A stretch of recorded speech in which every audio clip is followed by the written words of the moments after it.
খড়গপুর গিয়ে এবার রায়কে চিরতরে শেষ করে দিল নীলাঞ্জনা। হ্যাঁ বন্ধুরা, ভিডিওতে লাইক দিয়ে দেখতে থাকুন। জেল থেকে ছাড়া পাওয়া মাত্রই নীলাঞ্জনা যখন রায় সম্পর্কে সকল তথ্য বের করে, ঠিক সেই সময়ে রায়ের সম্পর্কে যখন নীলাঞ্জনা জানতে পারে যে অবিকল রায়ের মতন দেখতেই একটা মেয়ে নাকি অনামিকা নামক একজনের বাড়িতে আশ্রয় নিয়েছে, এবং তাকে খোঁজ করার জন্য যখন রায়ের গোটা পরিবারকে নিয়ে অনির্বাণ খড়গপুরের উদ্দেশ্যে রওনা হয়েছে, ঠিক সেই সময় নীলাঞ্জনা বলতে থাকে যে আর এক মুহূর্ত অপেক্ষা করা যাবে না, যে করেই হোক না কেন আমার পরিবারের লোকেরা রায় দিদিভাই অবধি পৌঁছানোর আগে আমাকে সেখানে ঘটনাস্থলে পৌঁছে গিয়ে রায় দিদিভাইকে একদম শেষ করে দিতে হবে। আর এবার এটা করা থেকে আমাকে কেউ আটকাতে পারবে না, কারণ এবার আমি নিজ হাতে রায় দিদিভাইকে শেষ করবো। রায় দিদিভাই, তোর সময় ফুরিয়ে আসছে, এবার তোকে মরতেই হবে, কারণ তুই না মরলে আমার পথের কাটা কোনো মতেই শেষ হবে না। তোকে মেরেই আমি এবার জেলে ঢুকবো প্রয়োজনের, নয়তো বা এবার তোর স্বামীকে তোর মৃত্যুর দায়ে জেলে যেতে হবে, তুই দেখে নিস। অন্যদিকে এই কথা বলা মাত্র রায়ের গোটা পরিবারকে নিয়ে যখন অনির্বাণ তার জন্মদিনের দিন গিয়ে উপস্থিত হয়, ঠিক সেই সময় অনির্বাণের উপস্থিতি টের পাওয়া মাত্রই যখন পেছন গেট দিয়ে রায় পালিয়ে যেতে সক্ষম হয়, ঠিক সেই সময় ঈশা এসে বলতে থাকে যে রায় পালিয়েছে, জানি না কোথায় গিয়েছে, কিন্তু তা সত্ত্বেও রায়কে আমি কোথাও খুঁজে পাচ্ছি না। অনির্বাণ দা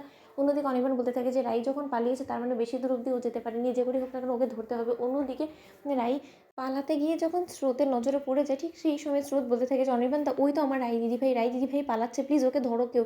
অন্যদিকে সার্থক থেকে শুরু করে সকলে যখন রায়ের পেছন ছোটাছুটি করতে থাকে, ঠিক সেই সময় সকলে মিলে রায়কে বলতে থাকে যে রায় দাঁড়াও, পালাচ্ছ কোথায়? রায় আমাদের কথা শোনো। অন্যদিকে আড়ালে দাঁড়িয়ে নীলাঞ্জনা রায়ের দিকে বন্দুক তাক করে বসে থাকে এবং বলতে থাকে যে এবার এই গানটা থেকে একটা গুলি বের হওয়া মাত্রই তোর বুকটা ঝাঁঝরা হয়ে যাবে রায় দিদিভাই, এবার আর তোর নাগাল কোনো মতে পাবে না। তোকে এতটা কাছে দেখেও সকলে মিলে তোর মৃত্যুর সাক্ষী থাকবে, কিন্তু তার সত্ত্বেও সকলে মিলে এটাই ভাববে যে হয়তো বা অনির্বাণ দাদাভাই তোমাকে মেরেছে, কিন্তু তার সত্ত্বেও তুমি তো কোনো মতে আর বেঁচেই থাকবে না, তাহলে তুমি আসল ঘটনাটা বলবেই বা কী করে? অন্যদিকে যখন অনির্বাণ রায়কে অবশেষে পেয়ে যায়, ঠিক সেই মুহূর্তে রায়ের সাথে দস্তাদস্তি করার সময় যখন হঠাৎ করেই রায়ের কাঁধে এসে একটা গুলি লাগে, ঠিক সেই সময় রায়ের দাদাভাই বলতে থাকে চিৎকার করে যে রায়। অন্যদিকে অনির্বাণ বলতে থাকে যে রায় তোমার এটা কী হলো? রায় তোমাকে কে গুলি করলো? রায়, রায় তুমি কথা বলছো না কেন? অন্যদিকে সঙ্গে সঙ্গে রায় যখন অচেতন হয়ে পড়ে, ঠিক সেই সময় রায়ের গোটা পরিবার রায়ের কাছে ছুটে গিয়ে বলতে থাকে যে রায়কে কে শ্যুট করলো, কিছুই তো বুঝতে পারছি না। রায় তুমি কথা বলছো না কেন? অন্যদিকে এই কথা বলা মাত্র সার্থক বলতে থাকে যে আচ্ছা অনির্বাণ দা, তোমার কাছে হঠাৎ করে এই গানটা কোথা থেকে এলো? অন্যদিকে নীলাঞ্জনা বলতে থাকে যে খুব চালাকি করে অনির্বাণ দা, এই ভিড়ের মাঝেই আমি তোমার ব্লেজারের পকেটে এই গানটা রেখে দিয়েছি, কিন্তু তুমি কোনো মতে টেরও পেলে না। এবার তো তোমাকে ফেঁসে যাওয়ার হাত থেকে কেউ রক্ষা করতে পারবে না, এবার তুমি নিজের স্ত্রীকে মারার দায়ে জেলে যাবে, আফসোস।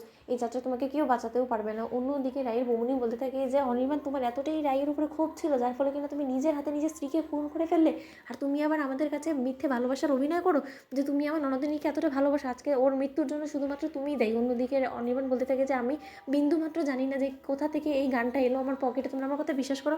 তো বন্ধুরা, ভিডিওটি ভালো লাগলে লাইক এবং শেয়ার করে সাবস্ক্রাইব করতে ভুলো না।